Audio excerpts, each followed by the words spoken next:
কৰ্মচাৰী আৰু পেঞ্চনাৰসকলৰ কাৰণে এটা বৃহৎ আপডেট আছে আৰু সেই আপডেটটো আপোনালোকে স্ক্ৰীনত ইয়াতে দেখিবলৈ পাইছে। এক্সপাৰ্ট কমিটি এখন এনাউন্স কৰা হৈছে ডেভেলপ কৰিবৰ কাৰণে। ফ্ৰেমৱৰ্কটো ডেভেলপ কৰিব NPS-ৰ আণ্ডাৰত যিসকলে পেঞ্চন লাভ কৰে, অৰ্থাৎ নেশ্যনেল পেঞ্চন ছিষ্টেম NPS। সেই NPS-ৰ পেঞ্চনৰ ক্ষেত্ৰত ইয়াতে এখনি কমিটি গঠন কৰা হ'ব, য'ত এক্সপাৰ্ট কমিটি এখন গঠন কৰা হ'ব, এনাউন্স কৰা ইতিমধ্যে হৈছে আৰু ইয়াতে ফ্ৰেমৱৰ্কটো ডেভেলপ কৰা হ'ব। তো আপোনালোকে ইয়াতে স্ক্ৰীনত ক্লিয়াৰলি দেখিবলৈ পাইছে মিনিষ্ট্ৰী অফ ফাইনেন্সৰ দ্বাৰা এইখন নটিফিকেশ্যন আহিছে আৰু এই নটিফিকেশ্যনখনত এখন আমি দেখিছোঁ দীঘলীয়া ইয়াতে কথা লিখা হৈছে। তো গোটেইখিনি কথা আমি ইণ্টাৰপ্ৰিট কৰিম ইয়াতে যি কথা লিখা হৈছে। ইয়াতে চাওক বহুতকেইটা কি পইণ্টছ আছে, সেই কি পইণ্টবিলাকো চাম। তাৰপিছতে টাৰ্মছ অফ ৰেফাৰেঞ্চেছো ইয়াতে আছে, সেইখিনিও চাম। তাৰপিছত আছে কমিটি লিডাৰশ্বিপ এণ্ড কম্পজিশ্যন।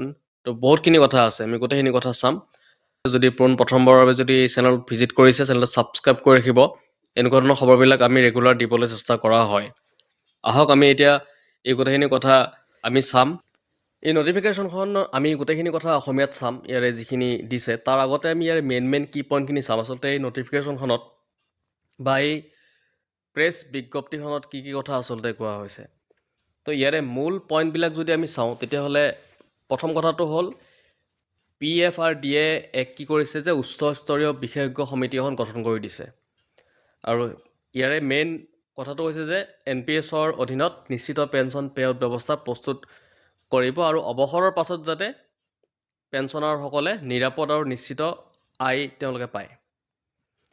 তাৰপিছত আইনগত সমৰ্থন থাকিব। এই কাঠামো PFRDA আইনৰ বিধান অনুসৰি প্ৰস্তুত কৰা হ'ব, যাতে আইনগত নিশ্চয়তা থাকে। তাৰপিছত আহিলে আপোনাৰ বিকশিত ভাৰত 2047 দৃষ্টিভংগীৰ সৈতে সামঞ্জস্যতা থাকিব, যাতে প্ৰতিজন নাগৰিকৰ বাবে অৱসৰৰ দিনত আৰ্থিক স্বাৱলম্বন আৰু মৰ্যাদা নিশ্চিত হয়। তাৰপিছত আহিলে আপোনাৰ সমিতিৰ সভাপতি বা বিশেষজ্ঞ সমৃদ্ধ সমিতি। আমি মেইন কথাখিনি চাম যে অৱসৰৰ পাছত সহজ স্থানান্তৰ ব্যৱস্থা, সঞ্চয় পৰ্যায়ৰ পৰা পেঞ্চন পে আউট পৰ্যায়লৈ মসৃণ আৰু সহজ স্থানান্তৰ নিশ্চিত কৰা। গম পাইছে আপোনালোকে। তাৰপিছত আহিলে বজাৰ ভিত্তিক নিশ্চয়তা ব্যৱস্থা। তো বজাৰৰ সৈতে সংযুক্ত কিন্তু আইনগতভাৱে বলবৎ নিশ্চয়তা থকা পেঞ্চন মডেল পৰ্যালোচনা কৰা হ'ব। তাৰপিছত আহিলে আপোনাৰ যিটো আপোনাৰ মেনেজমেণ্ট বুলি কোৱা হয়, সেই ৰিস্ক মেনেজমেণ্টটো ইয়াতে হ'ব যে strong focus on capital adequacy, solvency requirements and risk control mechanism. তো ইয়াৰ অৰ্থ এইটোৱেই যে মূলধন সক্ষমতা বা দেউলীয়া সুৰক্ষা আৰু ৰিস্ক নিয়ন্ত্ৰণ ব্যৱস্থাটো শক্তিশালী কৰা। তাৰপিছত আহিলে আপোনাৰ কৰৰ ক্ষেত্ৰত বা টেক্সৰ প্ৰভাৱৰ পৰ্যালোচনা কৰা হ'ব। ধৰক বৰ্তমানৰ NPS কাঠামোবোৰ বাহিৰত পেঞ্চন পে আউট হ'লে তাৰ কৰ প্ৰভাৱ বিশ্লেষণ কৰা হ'ব। তাৰপিছত আহিলে আপোনাৰ গ্ৰাহক সুৰক্ষাৰ ব্যৱস্থাবিলাক যেনে ভুল বিক্ৰী বা মিছ চেলিং প্ৰতিৰোধ কৰা হ'ব, স্পষ্ট তথ্য প্ৰকাশ আৰু গ্ৰাহকৰ আশা আকাংক্ষা সঠিকভাৱে পৰিচালনা কৰা। তো তেনেকুৱা কথা আমি এইখন নটিফিকেশ্যনত আমি পাম, গোটেইখিনি কথা আমি চাম বাৰু ইয়াতে যিখিনি দিছে। এতিয়া ক'ব গ'লে যে এইখন নটিফিকেশ্যন বা এইখন যি প্ৰেছ বিজ্ঞপ্তি আহিছে, এইখন NPS-ৰ যিখিনি কৰ্মচাৰী আছে বা NPS-ৰ আণ্ডাৰত যিখিনি পেঞ্চনাৰ্ছ আছে তেওঁলোকৰ কাৰণে এটা ভাল খবৰ বুলি ক'ব লাগিব। কাৰণ গোটেইখিনি কথা যিহেতু ভালকৈ ইয়াতে ডেভেলপ কৰা হ'ব আৰু সেইকাৰণে যিহেতু এখন উচ্চস্তৰীয় এখন আপোনাৰ কমিটি ইতিমধ্যে গঠন কৰা হৈছে। এতিয়া আমি চাম গোটেইখিনি নটিফিকেশ্যনত কি লিখা হৈছে, গোটেইখিনি কথা এতিয়া আমি পঢ়িবলৈ চেষ্টা কৰিম। ইয়াতে লিখিছে পেঞ্চন ফাণ্ড নিয়ামক আৰু উন্নয়ন প্ৰাধিকৰণ, যাক আমি PFRDA বুলি কোৱা হয়, ৰাষ্ট্ৰীয় পেঞ্চন ব্যৱস্থা NPS-ৰ অধীনত নিশ্চিত পে আউটৰ বাবে কাঠামো প্ৰস্তুত কৰিবলৈ বিশেষজ্ঞ সমিতি ঘোষণা PFRDA-ৰ প্ৰেছ বিজ্ঞপ্তি 13 জানুৱাৰী 2026 1:40 ইয়াতে 1:40ত প্ৰেছ বিজ্ঞপ্তি কৰা হৈছে। তো ইয়াতে লিখিছে পেঞ্চন ফাণ্ড নিয়ামক আৰু উন্নয়ন প্ৰাধিকৰণ PFRDA ৰাষ্ট্ৰীয় পেঞ্চন ব্যৱস্থা NPS-ৰ অধীনত নিশ্চিত পে আউটৰ বাবে এক উপযুক্ত কাঠামো সক্ষম কৰিবলৈ দিশ নিৰ্দেশনা আৰু বিধিমালা প্ৰস্তুতৰ উদ্দেশ্যে এক উচ্চস্তৰীয় সমিতি গঠন কৰিছে। এই পদক্ষেপটো PFRDA আইনৰ ব্যৱস্থাসমূহৰ সৈতে সামঞ্জস্য ৰাখি গ্ৰহণ কৰা হৈছে আৰু ইয়াৰ লক্ষ্য হৈছে গ্ৰাহকসকলৰ অৱসৰৰ আয় অধিক সুৰক্ষিত কৰা। এই সমিতিখন গঠন PFRDAৰ বিকশিত ভাৰত @2047 বৃহত্তৰ দৃষ্টিভংগীৰে দিশে এক গুৰুত্বপূৰ্ণ পদক্ষেপ য'ত প্ৰতিজন নাগৰিকে নিজৰ অৱসৰৰ দিনসমূহত প্ৰকৃত আৰ্থিক স্বাৱলম্বন আৰু মৰ্যাদা লাভ কৰিব পাৰে।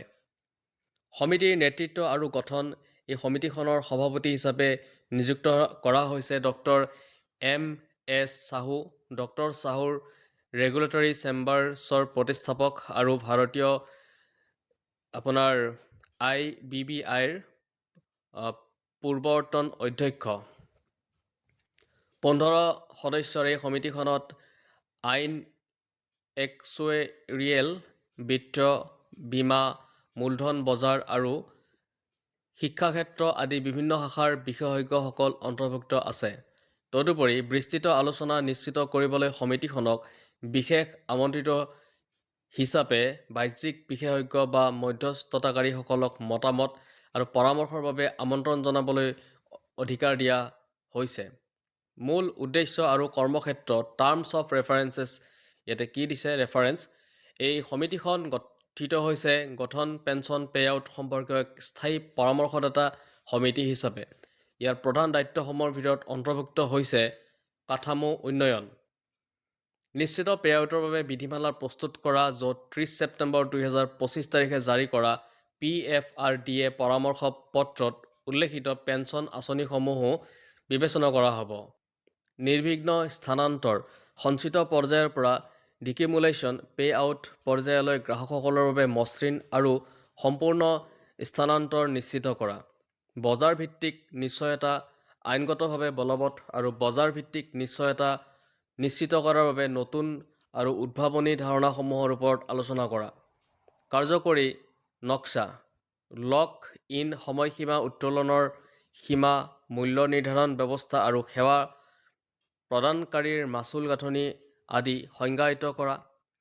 তাৰপিছত আইনগত তদাৰক, শক্তিশালী ঝুঁকি ব্যৱস্থা, মূলধন আৰু সক্ষমতাৰ প্ৰয়োজনীয়তা স্থাপন কৰা আৰু NPS কাঠামোৰ পৰা ওলাই নাযাবলগীয়া পেআউটসমূহৰ কৰ প্ৰভাৱ পৰীক্ষা কৰা।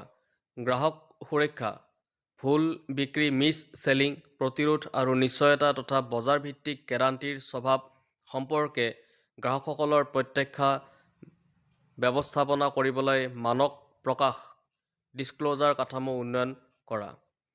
তো দেখিলে আপোনালোকে এনেকুৱা ধৰণৰ এখন নটিফিকেশ্যন আমি প্ৰেছ বিজ্ঞপ্তি আমি দেখিবলৈ পাইছোঁ।